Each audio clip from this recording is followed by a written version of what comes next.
All right, guys, welcome to the Onelife Podcast. Here with Natalia, who is a dating coach, a relationship coach. Right? Is that the best way to put it? Yes, I am the love coach. The love coach. I like that. That's special.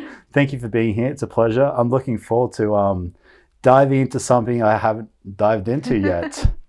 So, awesome. What makes you a love coach?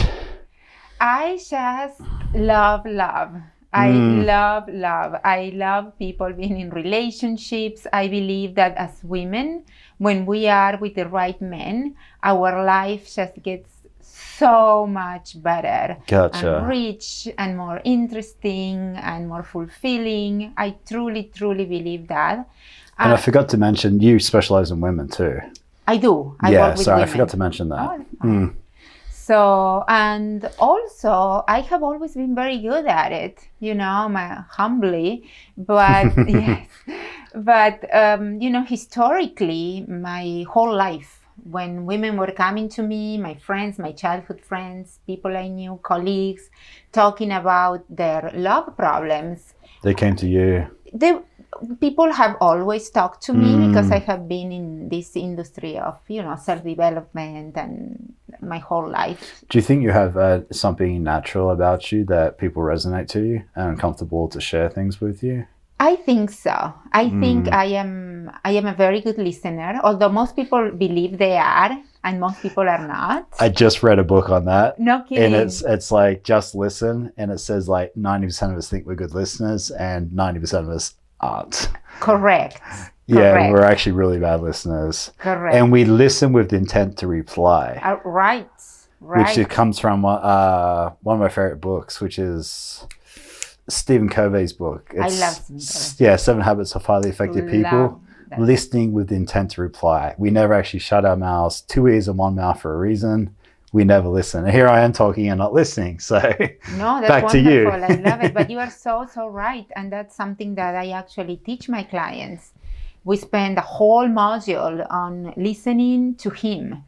Because the way we are educated through culture, education, schools, is to always have an answer, always have something interesting. It's called active listening. So you're actively listening with the intent, not so much of understanding or, processing and integrating what is happening. To fix. Seeing the body language is to show that you can have a smart conversation. And that is a huge turn off in relationships. Gotcha.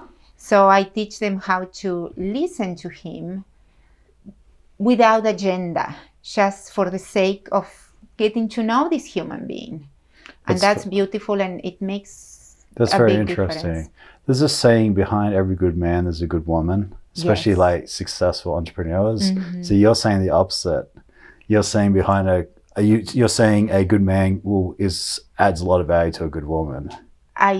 I've never heard a woman say that. I love that. I do believe that. I've only ever heard it from a guy's point of view. I do believe that. And when you know it, when you're aware of that, and you start to pay attention, you see it. You do see it. I was watching The Crown, the British show on Netflix, The Crown. And I remember seeing, it was a prince he was the prince and married a regular woman who became a princess. And the relationship was, she was listening to him. She was entirely in her feminine energy. But that didn't mean that she wasn't powerful. She was really powerful. And he pretty much wouldn't move a finger without asking her. But the way they were relating, they'll be on the plane and she'll put her head over his shoulder. It was beautiful to see because they had a great relationship. That's okay. And it showed exactly what I teach and what I coach in reality. Gotcha. And that's nice, isn't it? Yes. What I got just a broad question, like why divorce rates so much higher? Why are relationships not lasting like they used to? What's gone wrong? What's changed? Well, that's a great question, and it's I'll try to respond in a very succinct way, but it's a little bit extensive. Pretty much in a nutshell, what happened is the model that we followed back in the 40s, 50s, 30s, when couples used to get married and stay married forever, has dramatically changed. And it's not good or bad, it has changed. And back then, the model of the relationship was like a purpose model. So men and women were getting in a relationship, they were getting married, and the roles were very well established. The man knew he had to provide, go to work, and bring the money, bring the bread. He was the breadwinner. And when he'll get home, the woman, the role of the woman, so it was a role model. That's what I am trying to say. The role of the woman was, I stay home, I take care of the kids, I make sure they are not yelling and screaming when daddy comes home so he can have his quiet time. I cook, I have sex with him. I may enjoy it or not, but I'll do it. And that kept things in place. Now, what happened is women started to evolve. And women are evolving really, really fast. So little by little, we started to get more rights. We could vote now. We could go and work. When all the men go into war, we needed to get out and work on the factories, work on the offices. So we started to evolve. And with that evolution, what happened is we as women adopted the masculine model of doing things. Gotcha. And more independent, go-getter, goal-oriented, all the things that do work for men and that work for building a bridge, having a successful business, going, okay, I'm going to do A, B, C, D, and I'm going to get to C, or, it does work for that. The masculine energy is very good for this, very logical and linear and black or white. Now, for women, it really doesn't work that well because we are more receptive and nurturing, and we are more curious and wondering, and we are creative. So what happened is there was a clash. The issue that women were having, or we are having, is that our issue is not to attract a man right now. Most women I work with, or all of them, they can attract men like this. But they don't want a role relationship. They want a relationship where there is intimacy, where there is fulfillment, where there is good communication, where there is respect, where she can go and work if she wants, or she can stay home. The model has changed dramatically. Can I jump in there? I saw a video the other day saying that there's more women over the age of 30 without children than there are with children, which goes back to that model changing and becoming more independent and focused and goal-driven and business-driven, where being a mother and nurturing isn't such a priority like it used to be.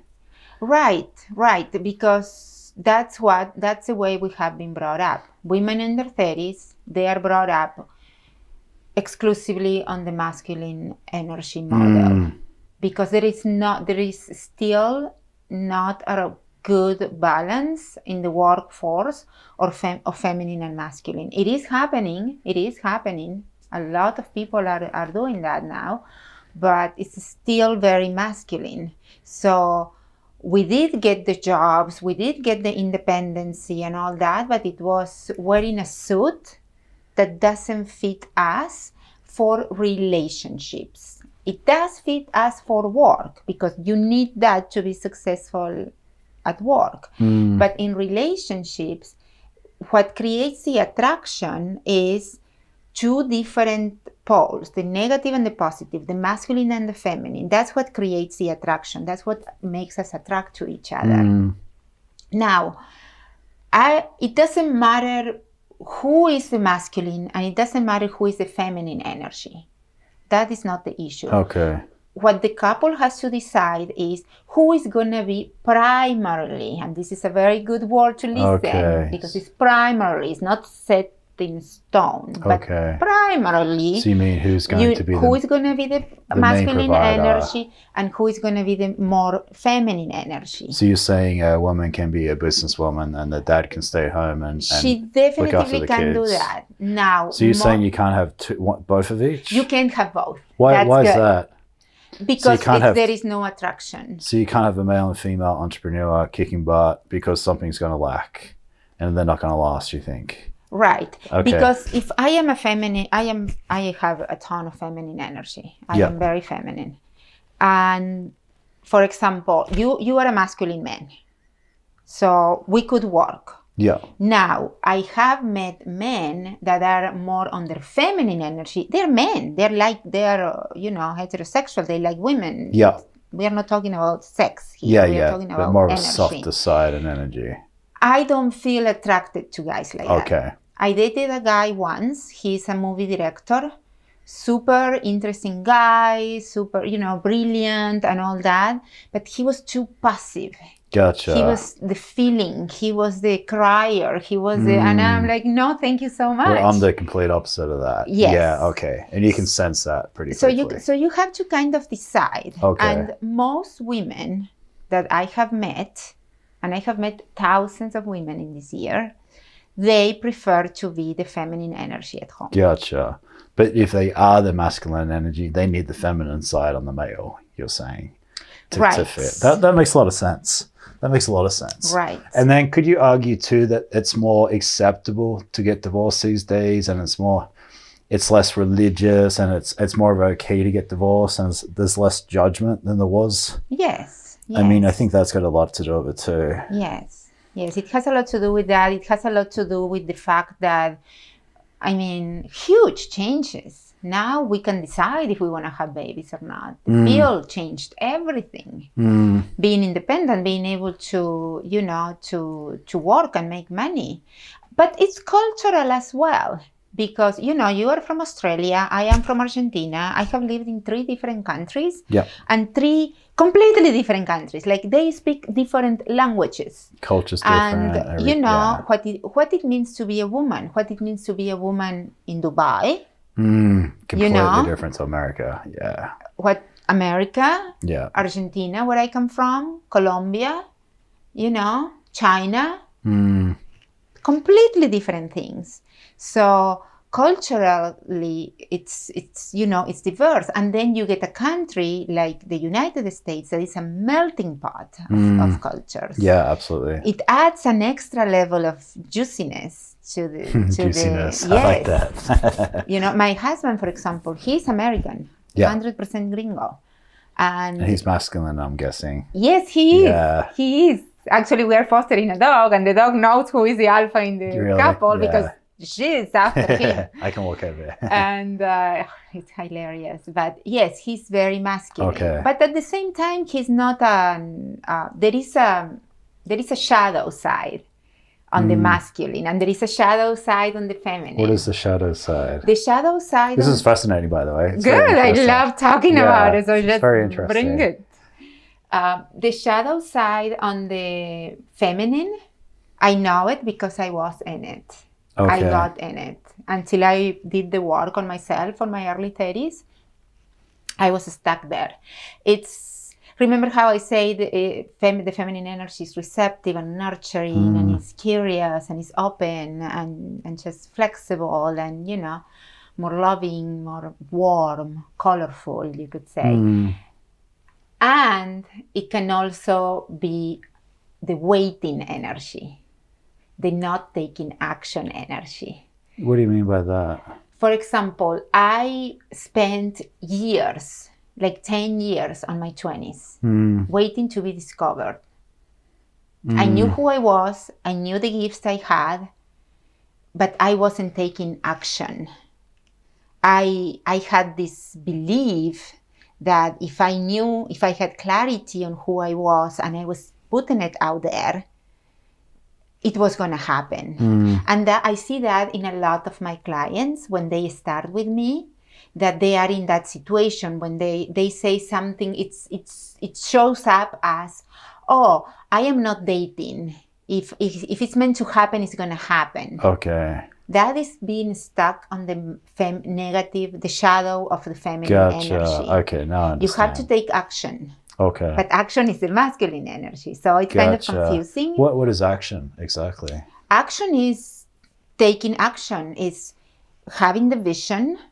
You have your vision of love, like Mariah Carey said, you have your vision of what you want.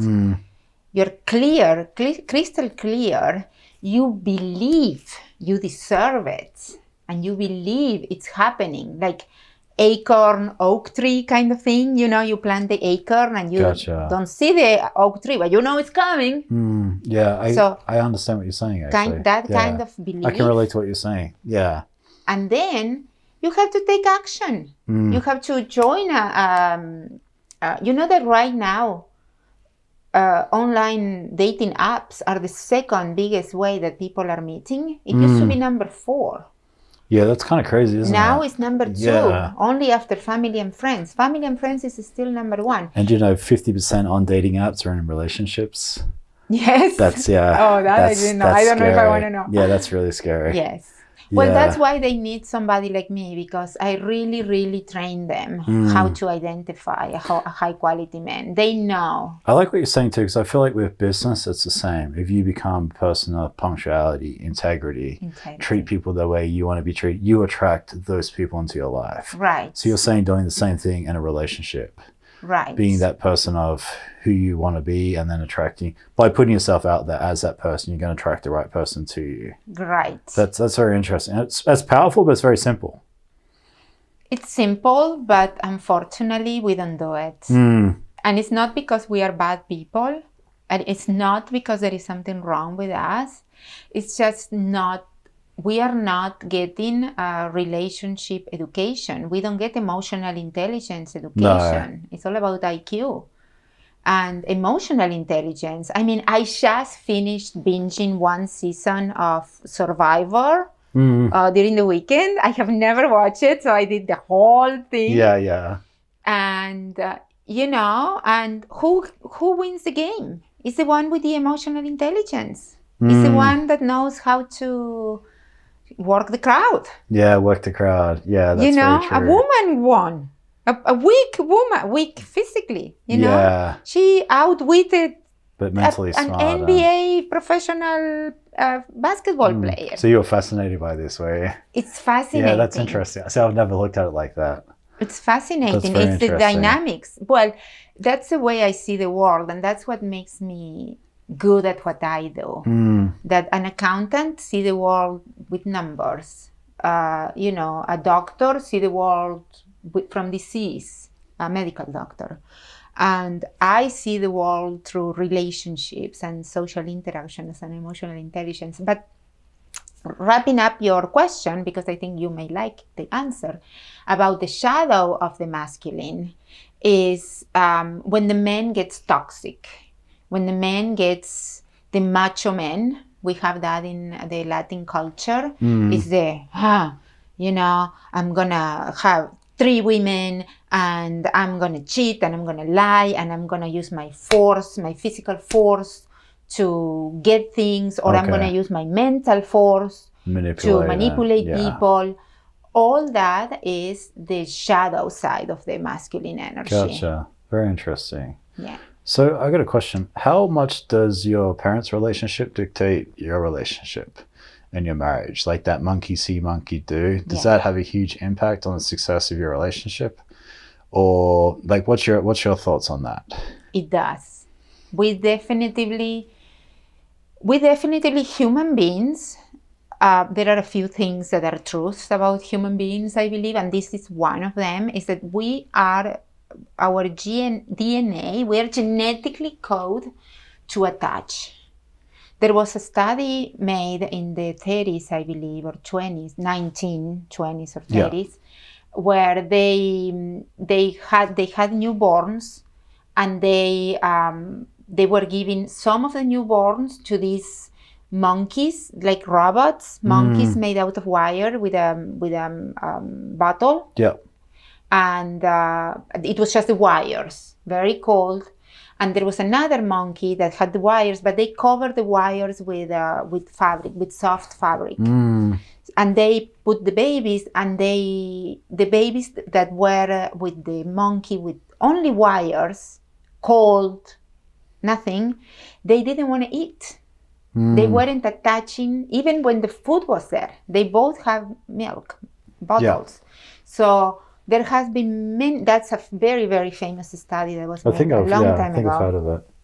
And so we are genetically wired to attach. Now, the way we attach to somebody depends on how we attach to our primary caretakers. So, for example, if I was put on daycare immediately, like I was born, and after maybe a month and a half, I was already in daycare, and that didn't end. I mean, I became a nerd. Yeah. And my attachment style was anxious.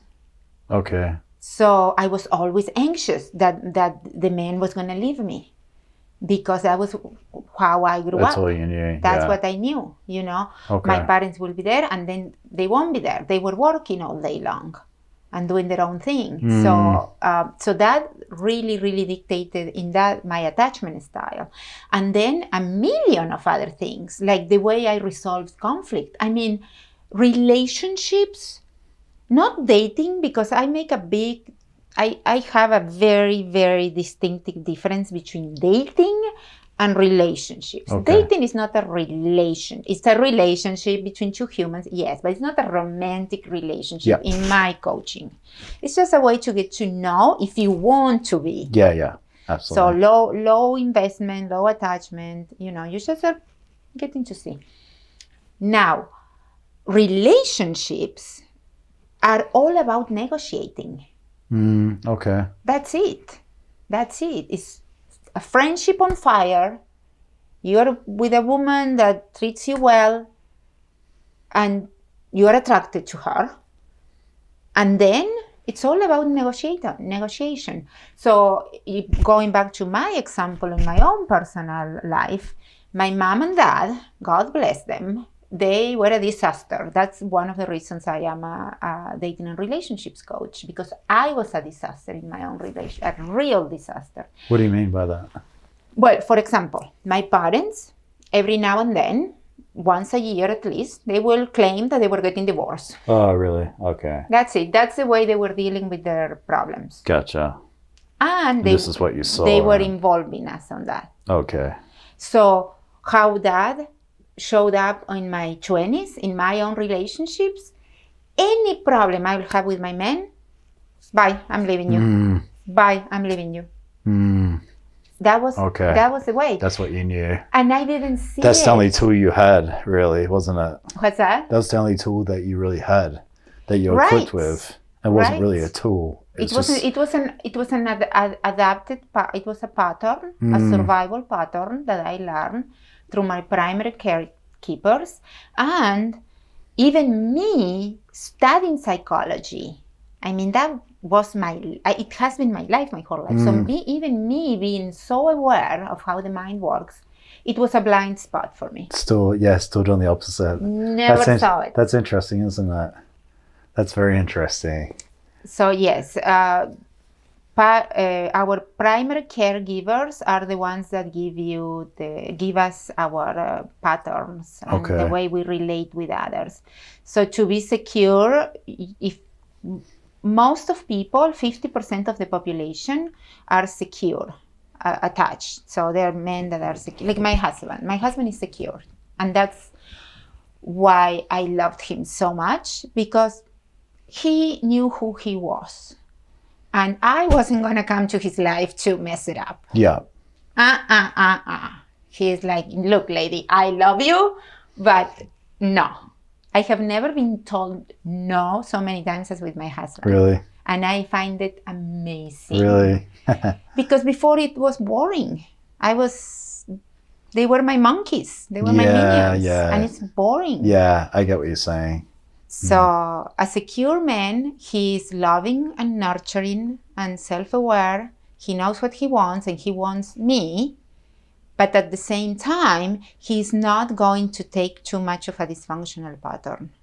So, and that is love. A man that allows us that creates the fertile terrain with love and compassion and kindness and nurturing for us to heal, for us to feel so safe, so safe that we can just let go of the baggage, the baggage, and say, okay, I'm safe here and I can learn a new way. That's the only way. If we are not in a safe environment, we cannot evolve because we are trapped on the Maslow pyramid, the bottom where we are survival. I like survival that. Is all about sex, food, shelter. So you specialize in keeping relationships together, people who have gone through a breakup, women trying to get out of relationships. Right. Talk to me about that and how that actually works. I know that's pretty broad, but I don't think I understand the question. So like you help people dating and finding love, correct? Right. Let's start on that. How do you do that? How do you get someone to put himself out there like you're just talking about? Oh my God. That's good. Yeah, right, huh? I mean, you just said what needs to be done. So how does a woman do that, or a man? Well, I have I developed a program. It's okay. It's 30 years of my own experience and learning. You've been doing this a long time. Yes. So it's extremely good because I have studied a lot, I have seen a lot, I have met a ton of women. Yeah. And I have been coached. I have been in therapy 6 times in my life up until the age of 30 when I stopped doing therapy and I switched to coaching. Okay. And I have been coached my whole life. So I know what works and what doesn't work. Yep. So that's kind of like why my program is so good, because it's only what works and take out the fluff. Yeah. So the way excuse me, I developed my program is the first part of the program. It's all about, the main focus is about the inner world. It's about getting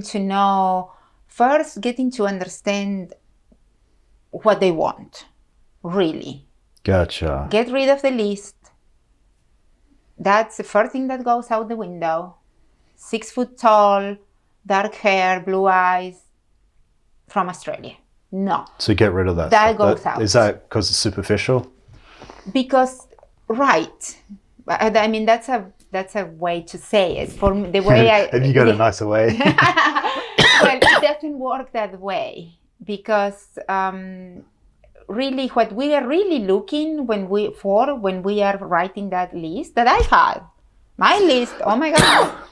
My dating pool was 2 guys. And they were probably living in Manhattan. And I was living in South Florida. So, it's like all this stuff you see on social media right now. Yeah. Have you seen it? Like, it's got to make $100K a year. It's got to be 6 foot tall. Yes. And he was a yappy from Manhattan. We've done videos on that. And yes, I'm going to watch it. It's like 1.4% of the population make $100,000 a year. I know, it's ridiculous. 14% of the world is 6 foot and over. So somebody who wants a 6 foot man, it's already in the top 14%. Yeah. And then to get 100K on top of that, it's impossible. And then to be attractive or not overweight, or then to have good sex or whatever it is, like it's like you said, there's 2 people in the world that might fit that criteria. Was my case. So what we go for is, but I'm getting too deep into it, but I'll say this and then I go broad again.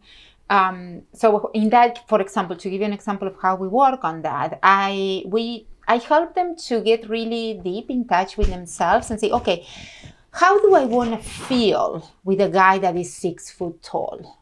And usually what comes up is protected, First safe. thing comes to my mind, safe, protected. So that's what we put. I want to feel protected in my relationship. I know where you're going with this. Okay? I know where so you know probably how Chihuahuas, they are as protective as a pit bull. They just on the other side. Yeah. So you can find a man that is 5'8". And protected. That's fascinating. You feel protected. That's so very that's the interesting. way we change that. You're right, because they want the tall guy for the protection. That's what you want. But you want to feel like, oh, it's not to say, mushy. the 5'8" guy isn't just as, that's very interesting. Yeah, and So that's one, I went very deep on how we work on that. But, the first part of the program, as I said, we work on the negative beliefs, on all the, the fears they have, all the baggage. They come to me with a big backpack full of stuff. What type of baggage? What type of fears? Well, some of the most,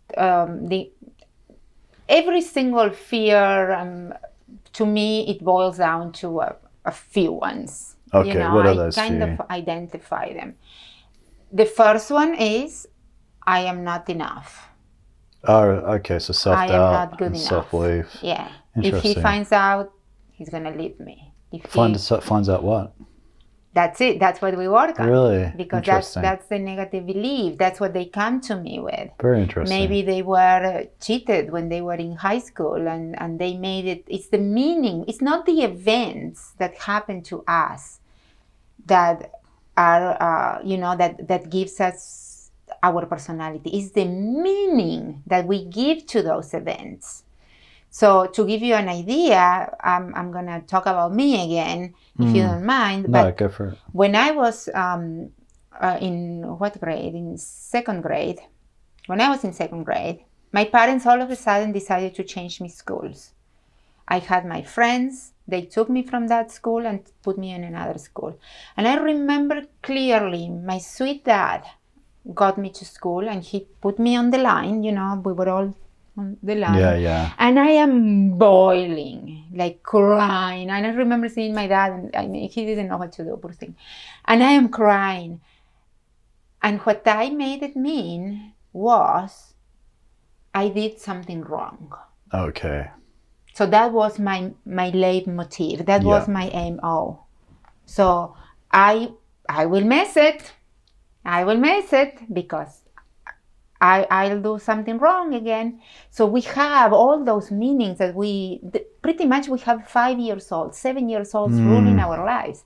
So that's what we work on. We kind of bring that up and say, okay, this is you are a mature, resourceful, intelligent, educated, experienced man now. So let's take little Brendan, that is 5 years old, who is immature, and he made that meaning because he didn't have any other resources. Yeah. And let's send him to play. Let's let him be. He's a child. He cannot be driving your car. Let's put him on the back seat. Yeah. Where he can watch a movie, play with his toys, and all that. So that's kind of called working, healing your inner child. Okay. It's what it's called. So we do that. We do a lot of different techniques. I use the best tools from neuro-linguistic programming, from neuroscience, mindfulness. I completely train them into being centered. Because what makes us attractive to a high-quality man are many things. But one of the things is the fact that we can be centered. I truly believe, and you tell me, you're a man, I truly believe that men are okay with feelings, and they even welcome feelings. But what they despise is drama. Yeah, absolutely. Is the big thing. Especially me. Yeah. I turn off, and the more I excel and better myself, the harder I have a very hard time. But if I come and tell you, Brendan, I feel so frustrated because the foster dogs keeps peeing in the living room. Now we have a discussion. And then it's different. Yeah, and now you come But if you come home and I am hysterical because the foster dog is peeing and I am making it like, why did I bring this dog? I don't deserve this. And okay. Which is the same message. She's feeling frustrated, overwhelmed. That's interesting. But it's the way we express it. It's the centeredness. The communication that comes with that. I like it's kind that. of like really being centered. And that is super attractive. I like that. That is super attractive. I mean, would you say that you should be independent, have your life together, and the right person will resonate and come to you by being that person?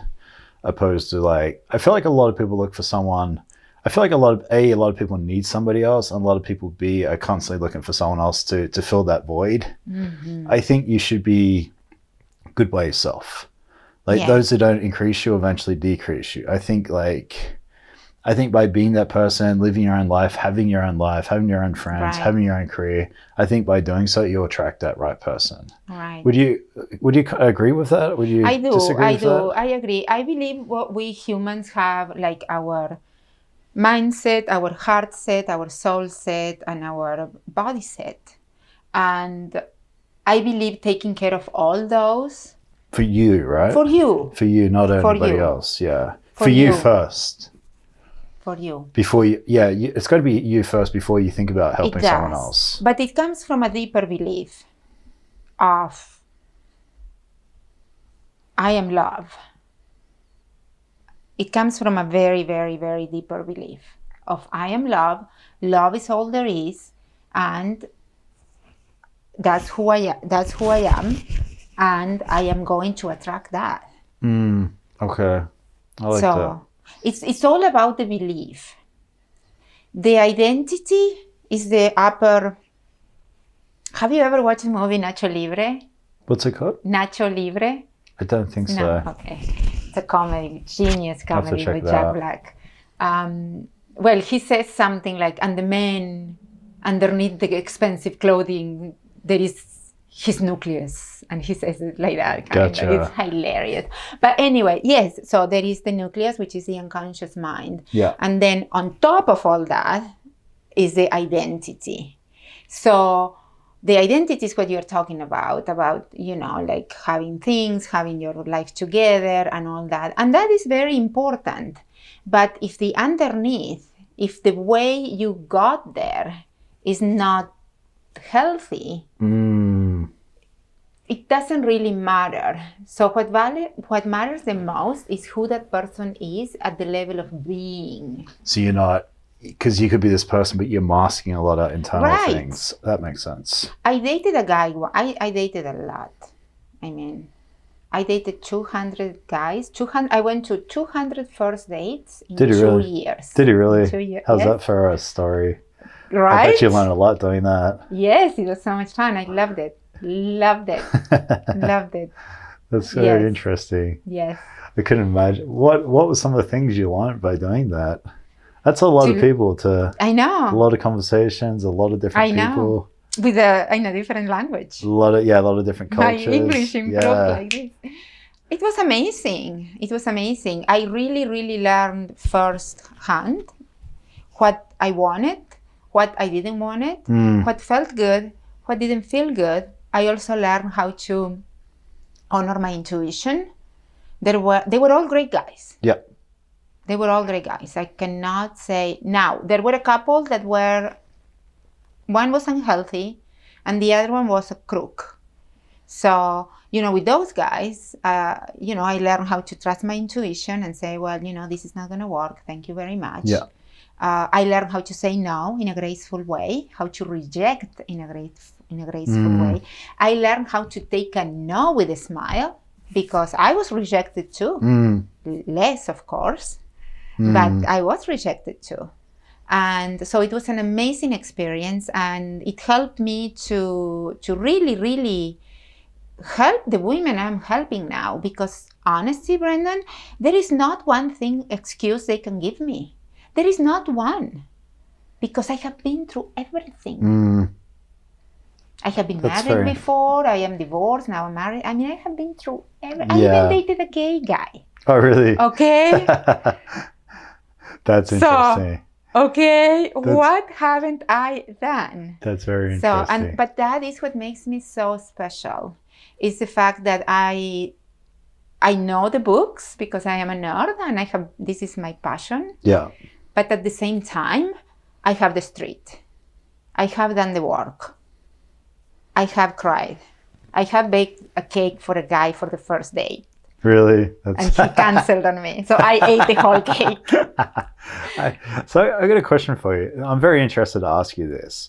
So I feel like a lot of girls, especially these days, they got the guard up, they're sick of getting hit on, they're sick of creepy guys, they're sick of having DMs like sent in the inbox. What is the right way to approach a girl? What should be said? What not should be said? Where should it be done? Where should it not be done? Because I feel like everybody's kind of got their guards so high these days, and I think it's very intimidating for guys, and they don't really know which direction to go. Yeah. What do you suggest? What do you recommend? Online dating. No, in person. In person, you mean? In person. I mean, at supermarket, the gym. Yeah. Is it okay to walk up to someone? And if so, how should it be done? Absolutely. I mentor my ladies. I tell them you have to turn it on all the time, because what they do is they have all these barriers and all these things, and they go to the supermarket and they go like, down. And then they meet a guy that they like and they go like, ugh. They don't even know how to talk. Okay. Not because they don't know. They do know, but they get completely, they lose themselves. So the way we prevent that is you turn it on. I still turn it on all the time. I'm married. I'm happily married. But I talk to everybody. I talk to the kid in the supermarket. I talk to the old man. I talk to the 30 years old that is like super hands. I talk to everybody. So just having your head up and smiling and being open. I smile. If the amount of conversations I have at the supermarket or compliments at the supermarket, I go to the supermarket any given day and I get from women too, mostly from women actually. Oh, your dress is so cute, or your hair is so cute, or like people that I barely know, they approach me and they talk to me because I am engaged. There is a book about happiness that is called The Happiness something. I don't know. What the biggest conclusion I got from that book is what is happiness? Is being fully engaged in the moment. Okay. When you are here, you are present. So we go back to the centering. Remember how I teach in mindfulness. I teach them how to meditate, how to journal, different emotional freedom technique, different techniques to keep themselves centered so they know who they are, they're centered. They love when the man tells them they're pretty. They love it. They appreciate it. But they don't need it. I like that. Because they know it. I like that. So is a guy looking for a girl who is putting it out there? Or can a guy literally be attracted to a girl and approach her? I think guys should still be approaching girls. I mean, if even the girl... if she's got a hat on, head down. No, in that case I wouldn't, because it's a big sign that she's not available. How do you kind of know then? How does a guy that know? Body language is screaming. Like, the girl has to hire me, so I coach her into being open and receptive. But the girl that is in that situation is not available for some reason. What's a guy looking for someone who's available, someone who's going to be receptive? Let's say they are at Starbucks and they're waiting for the coffee, and the girl looks at him and smiles at him.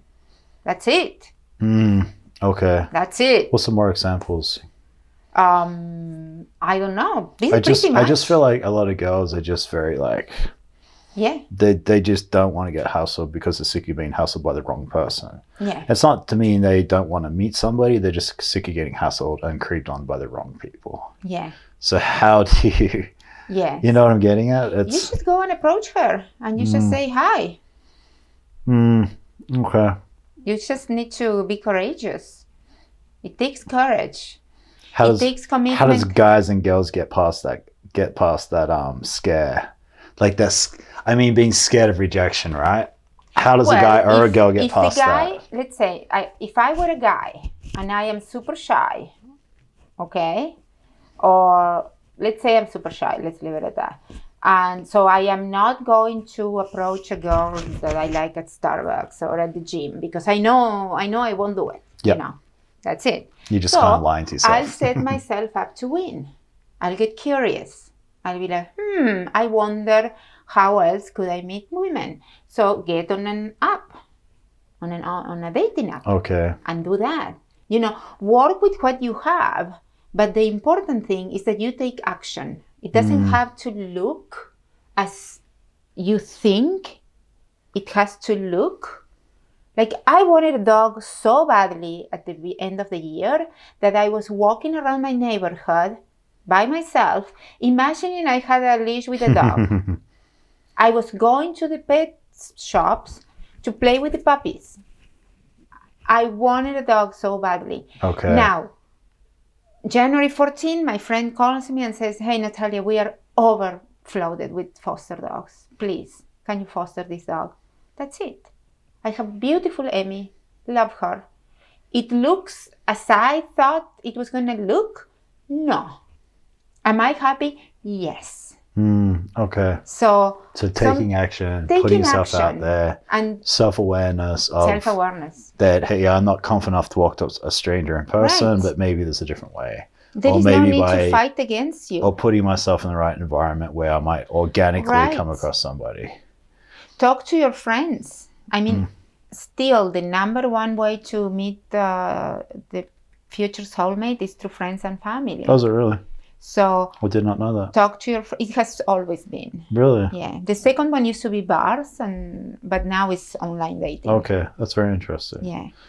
Oh, sorry. You go. I got a question for you. Yes, tell your friends and family. You know, like I really feel like jumping into that stage of my life. You can make it sound very graceful.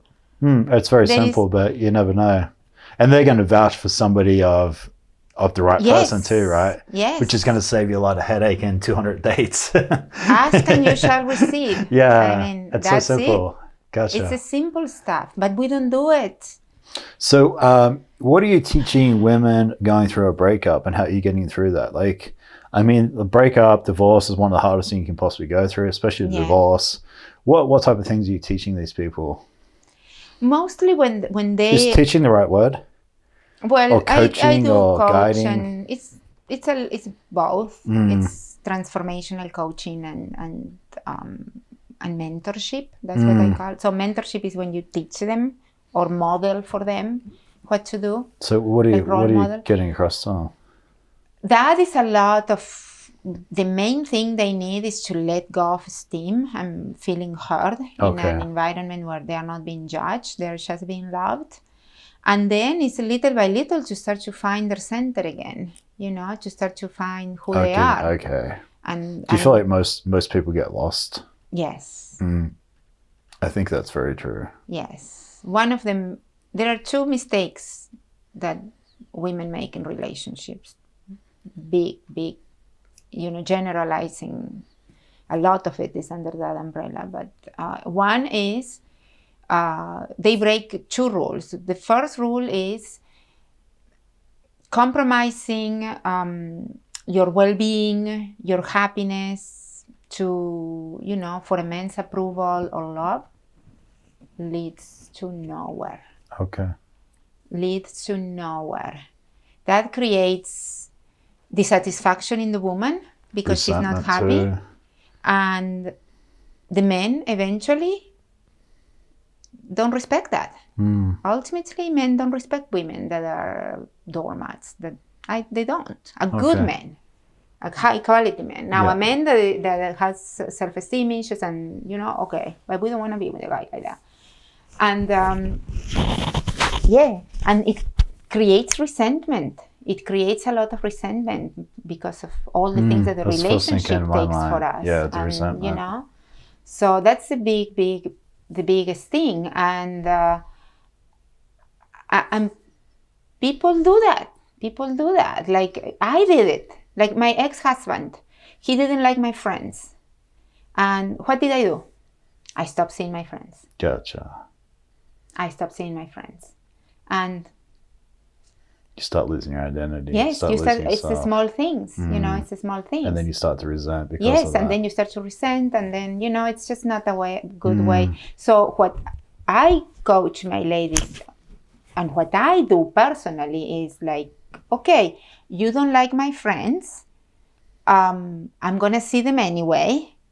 I'm gonna be with you 6 days of the week, and once a week I'm gonna go and bowling with them. That's one way. Being assertive. The other way is really asking, what's going on, honey? Like, why don't you like it? Right. not assuming that, that he's an asshole or that my friends are bad or whatever. Go and ask. And that should be something you can answer pretty easy. Yeah. You should be able to answer pretty easy. Yes. And then you can address that. And then you can address that. And that's going to save us so many headaches because that conversation will bring up a lot of stuff. Very interesting. We've established why men and women don't last as long. What makes a good relationship these days? What are the key components to a good relationship on both ends? It talks about the masculine, the feminine, knowing who fits where. What else? Is it trust? Is it communication? What are the key things? Well, the trust has to be there before we commit. So it's trust. So through dating. It's yeah. Okay. Yeah, that's the dating process. How's that trust built? You know the person, you trust the person, you rely on them, you respect them, then you get physical. And here is where nobody pays attention to me. But having sex with a guy that you don't even know, hello. I mean, it could go well, could go bad. So don't do that, you're saying? No, not before you can see that you can rely on him. Gotcha. So how long are you talking? Well, I do have a time. That's called the timeline of the relationship or the pace of the relationship. That depends. I leave it to them. I have my own. And I have found through my experience with, with dating a lot. I got married the second time when I was 40. So, I dated a lot. And through reading and everything, the time that I think is best is 3 months. I thought you were going to say that, yeah. which is a fair amount of time, but you also have established a lot over 3 months. Yeah, and it takes about 3 months. This is why, particularly for what you said, and also because psychologically, it takes about 3 months. This is going to sound bad, but it's the truth. It's scientifically proven. It takes about 3 months for any pattern that we have to kick in. To give you an example, I had this lady. She was dating this guy. They went on immediately, moved in together. Yeah. Oh, moving. Okay. Yeah. Everything. And at around 3 months, the pattern came. He's depressive. And he doesn't want to do anything about it. Okay. So you're saying, so people can only hide stuff for approximately 3 months before it'll start to come out. And what did you say? Lie? Oh, no, hide or lied. Well, and they may not be hiding it or lying. They may not even know. Okay. So I always think the best of people. It's not that they are there out there to get us or anything like that. I've got a question then. Not everybody is sexually compatible. So do you wait 3 months to find out that you're not compatible in bed? That is another question. I didn't say you have to wait 3 months to have sex. Oh, okay. I said 3 months is a good time to really, really see if you want to invest in that person. To date. And get committed. And, sorry, I thought you meant sleep together. No, sleeping together, it could vary. Okay. That varies. Do you have a set type of time on that? People. Oh, it's not such a big deal. I really say no on the first date, for sure. Yeah, that's usually a good start. Not the first date, but so you're talking 3 months, kind of like a probation, dating. Yeah. Dating before you get in a relationship. Ideally, it's a little bit longer. It's just a little bit longer, but I'll try. You got a lot of depth on your answers. I like it though. Oh, I know. The nerve in me. So, let's go. So the way I help them manage it in a way that they keep their sanity, because dating can be really, really stressful, as you know. So the way and there is a lot of controversy in what I'm going to say, but I stand behind, my name is Natalia Murua. I do, it works, and I haven't found another way to do it. So the way I do it is they have to date 2 or 3 men at the same time. Oh, really? Right. That's but by dating, I don't mean having sex with them or going to, dinners. It could be just one guy, you see him once a week and you go and take a walk at the park. With the other one, you go to you go for dinner. With the other one, you go to a show. It doesn't have to be anything big or small. Okay. It doesn't matter. But the idea is that they are treating them all the same, and they are just getting to know them. Now, they will have more attraction with one of them. Definitely. Right? So that's when the conversation comes along. I don't give them a timeline besides the first time. No, because I'm very, very, I believe that the first date should be just a coffee. Something to see if you have attraction. And, some of these guys, they don't even put proper pictures. Like the picture in the app is not really... girls do it too, trust me. Okay. So humans, equal. It's the same. Yeah, a lot of the Everybody's things younger. Everyone's younger and skinnier and better lighting, that's for sure.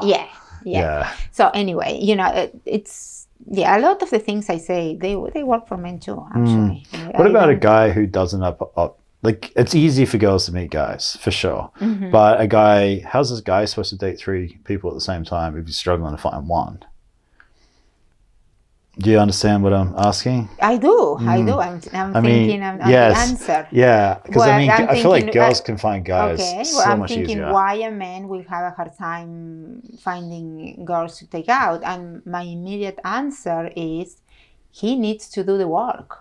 Okay. Because there is something on his game that is not giving him results. Okay. So he probably needs to work. I don't know.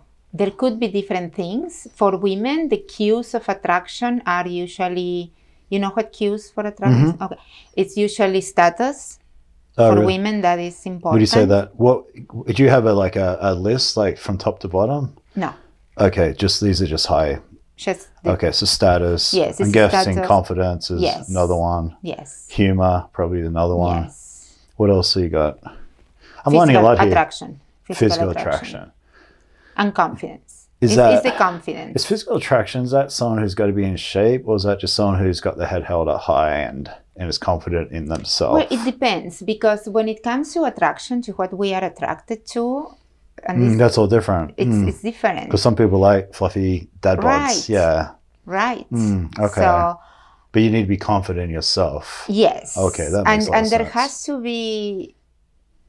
They have to have that a little bit of that familiarity. They have to remind us a little bit, not too much because it's creepy, but the man has to remind us a little bit of our dad. Yeah. And the woman has to talk to me about that. I keep hearing that. So that is true. It is true. That's okay. So I see my dad in my husband. Really? Yeah. Not a lot, but I what is the go with that? It's the familiarity. It's your first love. It's just a familiarity. That's very interesting. I never thought about that. We are animals of comfort, so that's what we are attracted to. Is there that providing, that safety thing as well that comes with your dad that relates to? Whatever your primary caretaker gave you, whatever feeling. That's why some women will be and this, I would say it, but I don't know if I should say it, but that's why some women are attracted to physical abusers. Oh, really? And some women are not, It's going back to the parents. It's going back to the first few years. Yeah. Unless you do the work, it really rules your life. Unless you do the work, your past is in your future. So does that, how some women just toxic relationship, toxic man after toxic man, that's where that's coming from? It could be one of the ways. I don't want to simplify it. I don't want to water it down. Why are some of those women and men, why are they doing that? Why are they kind of going from toxic relationship to the next? Again, it could be a few reasons. It could be that they are repeating the pattern. They are repeating what they learn. Maybe is it familiarity as well? Yeah. Or it could be another thing. It could be that they want to be right, But it's always attached to that, But if they believe, if a woman or a man, it's the same. But let's talk about women. If a woman believes that all men are cheaters and liars, chances are she's going to meet cheaters and liars. Why? Because one of the main things that we all have in common as human beings is that we want to be right. We want to be right, and we will go great extent to make ourselves right. So subconsciously, you're seeking that out. That's interesting. There is like a 20% in our psychic structure that comprises what we know. Like I know you're learning how to play guitar. That I know. That what I don't know, that I don't know. Like I don't know that. I mean, I don't know that you don't know. I don't know what I don't know that I don't know about you. But I don't know, like you're a brain surgeon, whatever. You know, I know that you cannot do that. And the rest, which is like 80%, is what we don't know that we don't know. So are all those things, like in my case, I didn't know that I was repeating the pattern of living. When things, when conversations got steamed. You don't know what you don't know. Okay. I'm done. Gotcha. But you keep repeating it because you don't. Because it was in that area that is ruling our lives. So most of us, unless we do the work, and even if we do the work, because I have been doing the work my whole life, and I still have to keep myself in check, is, yes, it's you know, keeping the past in the past. How do you, without using professional help like yourself, how do you do the work yourself to identify these patterns? I think a good first step is to starting to read books. I mean, there are a lot of books that are really good. Like relationship books. Books, emotional intelligence books, communication books. There are fantastic books out there. So self-education. Yes. Which you and I are a huge fan of. Yes. Yeah. So you start like that, and then, you know, little by little, you start practicing. You pick one idea out of the book and you practice that. And then, you know, you keep going. It's like tools in your tool belt, right? I can honestly say before I do or say anything, something I read pops in my mind. Yeah. Literally, it's ridiculous. Wow. I have my own thoughts, but it's thoughts interpreted from things I've learned and read because I consume so much content. Yeah. Like I love it. And then I have this too. So everything I'm saying is like, yeah, I read this here and I quoted this here and this there, and this is my opinion of this. And are you implementing things? Yeah, I'm a big fan, like 50% of learning, 50% applying. Okay. And my favorite quote, which goes back to having 7 Habits of Highly Effective People, to read and not to do is really not to read. To know and not to do is really not to know at all. Yeah. Goes back to everyone says knowledge is power. Yeah. Applied knowledge is power. Right. So I'm a huge fan of there's no point knowing something unless you apply it. Right. So you can't just know, you can't just apply. It's a balance of both. Yes. And doing a piggyback on that, I think that is a big issue. You were asking me about what's going on right now with relationships and things, and that something that I notice is that is the age of information. I think there is a lot of people copying and pasting and blasting it on social media, and women read that and they think that because they read how to communicate, how to all the YouTube videos, everything, they should know. So they're shaming themselves. That's one thing that we as women do. We shame ourselves. So I think this age of information is actually, affecting us in a negative way. Because information, like you said, exactly what you said, information doesn't equal transformation. I like how that's put. And it's very hard to weed out the good information and the bad information. Right. Because everybody's an expert on everything these days. Yes. And also I remember when I was a teenager, I was 14, 15, I will watch on the TV, it was the age of aerobics back then, you know, Jane Fonda with the colorful ties, whatever. And I will watch it on the TV, not doing it, sitting on the couch, watching it, and I'll get my fix. Oh, you get your fix just watching it? Just watching it. And that's it. Yeah, And a lot of people are like that.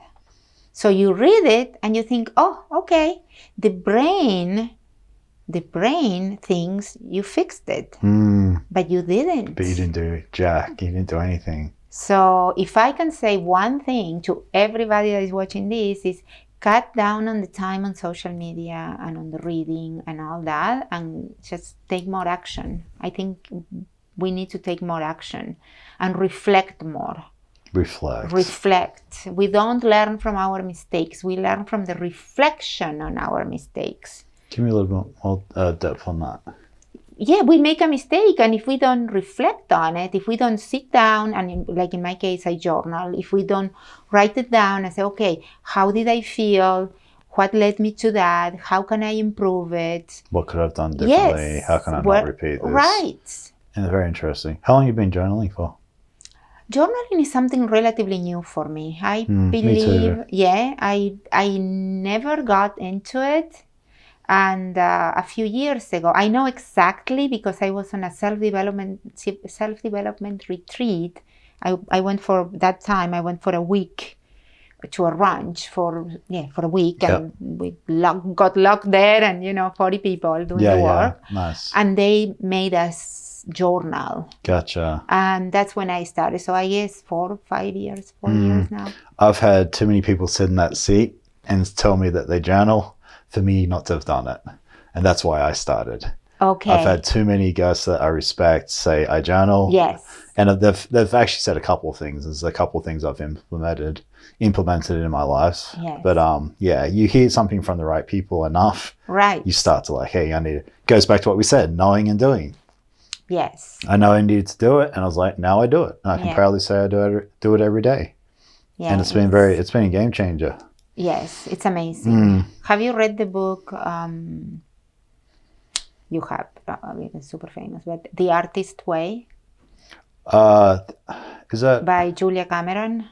I think so, but maybe not. I know the name. If you haven't. The Artist. I literally bought 3 books today because I got so many people recommending books right now. You will love me because this The Artist Way. It's a 12-week. It's a 12-week program, so you actually only read 2 pages a week. Gotcha. I'll check it out. Get it. I literally have been told to buy 3 different books today. So I'm but they're small books. Julia Cameron is the ex-wife of Martin Scorsese. Okay. And so right there you have it. Yeah. And she's an artist too. And at some point in her life, she got blocked. She got the artist block. That happens a lot to art. And you are an artist. I consider you an artist. This is an art. Yeah, my photography and that is my creative photography, side. Come on. Yeah, my sister is a photographer. Yeah, I can't draw or paint, but put me behind the camera and I'm at home. Yes, that's it. That's a form of art. That's my Definitely. expression. It's a beautiful form of art. I love photography. Oh my God, we can talk about that. My oldest sister is a photographer, a professional photographer. Yeah. I love it. I love it. Anyway, so she got this artist block, and so she decided to do certain things, journaling between them, to unblock herself, and it worked. And she perfectioned it, and it kept working. And then she started to give it to people that she knew, and eventually the people were like, you need to write a book with this, and I cannot recommend you that book. Gotcha. Enough. I will get it as soon as we get off here. If you are into journaling and you are just starting journaling, you will love it with every single cell of your body. I'm sold. Yes. Full of, it's a jewel. Love that. It has changed. One of my friends started a clothing line after the 12 weeks. I mean, it's life-changing. Very cool. Yeah, one of the very, very good book. And just before we wrap up, is there anything you want to overview? Anything you want to kind of get across? Anything you want to go a little bit more detail on that we've touched on? No, I think we are good with that. I just wanted to offer. When are you gonna post the podcast? I will get it to you in a day or 2. Oh, okay, good. Quick. So because right now, Valentine's is coming on the 14th, and this is I just want women to. This is it. This is the last Valentine's Day spent by themselves. Gotcha. That's it. So you want to get across. So I wanted to. So we got 6 days. Okay, so because you are posting it now, I am offering 1 hour coaching with me for free. Okay. To the first 5 women that sign up to my. They have to go to my Instagram. Yep. It's @EpicLoveCoach. So it's at Epic Love Coach. Yep. And reach out to you. Okay. And there is a link there and they can book it. Just mention your name or the podcast. Okay. And to the first 5 ladies, it's valued $200. I'm going to do it for free. And I'm going to help them to strategize, to come up with a plan with clarity. And then I'm going to also give them a free resource that will solve exactly that problem that we work on that day. So I really want to empower them. I want to give them resources. I want to give them what they need. And because we are love, living life with the right person, it's amazing. Love it. It doesn't get any better. Love it. I just love it. Are you married or in a relationship? No. I've got a girlfriend. But okay. I was like, I put you in my list. Oh, you have a girlfriend? Okay, good. Got a girl, but yeah. Yeah. Cool. Thank you so much. That was a pleasure. I learned so much, and hopefully you guys got some value.